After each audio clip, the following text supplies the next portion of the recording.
Lehartibai Fundazioak esan dozu modura, 25 urte betetzen dago aurten urtean. Fundazioaren egitasmoa badakizu ezainan, Lehartibai eskualdearen garapen ekonomikoaren inguruan lana itxia. Eta horretarako, eitzen dugu lana, industriaz, merkataritzakin, turismo arloan, talentua, eta toki garapenean.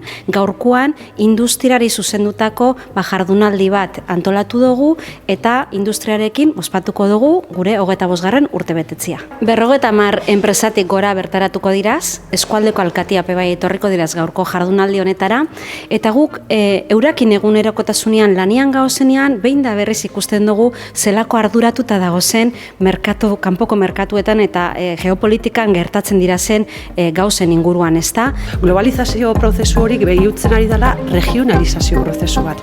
Oso garrantzitsua bihurtzen ari da gaur egun hornidura, independentzia edo gaitasuna, ezta? Eta horiek regionalizazio bat ematen du. Orduan, pixkat azaltzeko asmoa daukat gure politika sozioenpresarieran nola interkooperazioaren bitartez horrei erantzun emateko prestatzen jarraitzen dugun. Nik uste egokitzea ezinbestekoa dela, ez?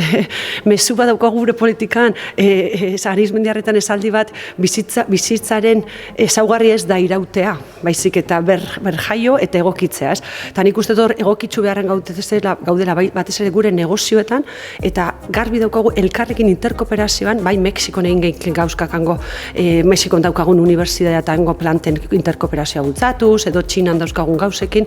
Hau da, interkooperazioaren bitartez erantzun ematea munduan zehar dauden egoera eta situazio ezberdinak.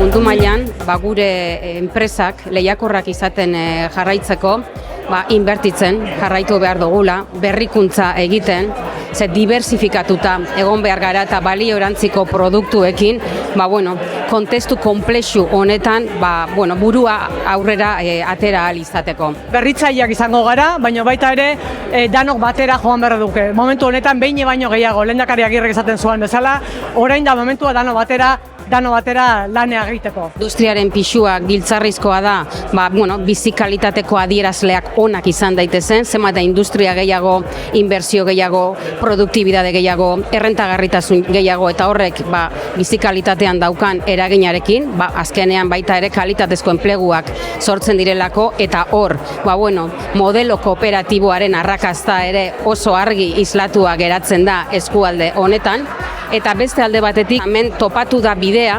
elkarlan publiko-pribatua, bertako giza kapitala, formazio aldetik datorrena, teknologikoa, enpresatik datorrena, eta alderdi publikotik datorrena, konektatzeko.